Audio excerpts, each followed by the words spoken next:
네, 반갑습니다. 여러분, 펀한 역사 채널의 권소장입니다. 요즘 모처럼 핫한 영화가 한 편 나왔는데요. 파묘라고 하는 독특한 소재의 오컬트 공포 영화입니다. 곧 1000만 관객은 문제가 없을 정도로 대중의 많은 관심을 받고 있는데요. 긴 말이 필요 없는 최민식 배우와 유해진 배우가 등장하는 것만으로 이미 게임은 끝났다고 볼 수 있겠습니다만, 저는 무당으로 등장하는 김고은 배우의 칼춤 연기를 보면서 살짝 소름이 돋았습니다. 그런데 혹시 여러분 그거 아셨나 모르겠습니다. 장지연 감독의 의도된 설정으로 보여집니다만, 최민식 배우가 맡은 영화 속 김상덕은 일제강점기 친일파 처단을 주도했던 독립운동가 이름이었습니다. 그리고 유해진 배우가 맡은 장의사 고영근은 조선 말기의 관료이며 개화파 지식인으로 민비의 시해 사건에 동참했던 친일파 우범선을 처단한 인물입니다. 그리고 무당으로 나오는 김고은 배우가 맡은 이화림은 14살의 어린 나이에 3.1운동에 참여하셨던 여성운동가셨고요. 박수무당 이도현이 연기한 윤봉길은 도시락 폭탄으로 우리에게도 너무 잘 알려진 대표적인 독립운동가셨죠.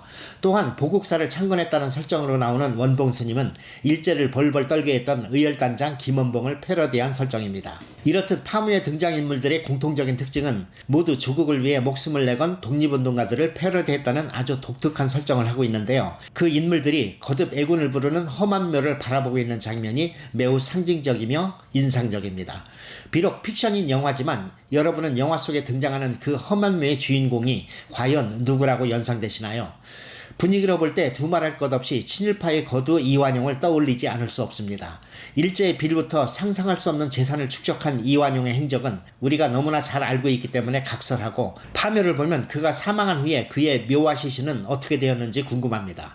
한일합방을 1년 앞둔 1909년 모임을 마치고 명동성당에서 내려오던 이완용은 이재명 의사에 의해 3번의 칼빵을 맞고도 정말 운 좋게 살아납니다. 하지만 이완용은 이 사건으로 인해 많은 후유증에 시달렸고 결국 1926년 67세의 나이로 사망하게 됩니다.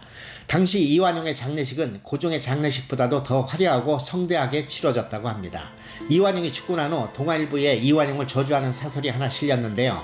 살아서 누린 것이 얼마나 대단하였는지 이제부터 받을 일이다.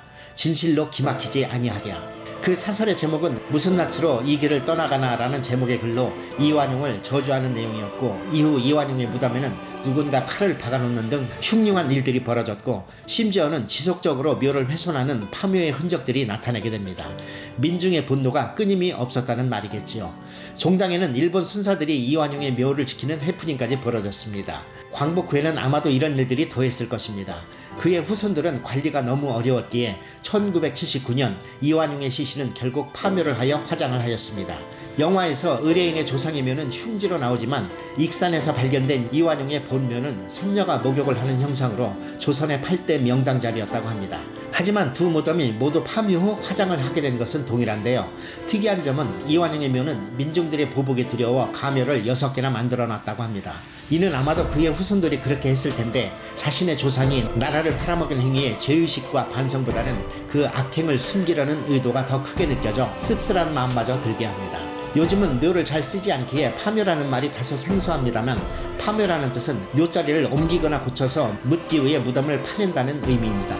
과거부터 이어져 내려온 풍수지리설의 근거에 명당과 관련된 설정입니다만, 화성에 우주선을 보내는 지금의 시대에 과연 풍수지리설이 근거가 있는 것이냐는 반문도 있을 수 있는데요. 하지만 지금도 집터나 묘자리를 잡는 데 있어서 풍수지리는 상당한 영향력을 끼치고 있는 게 사실입니다.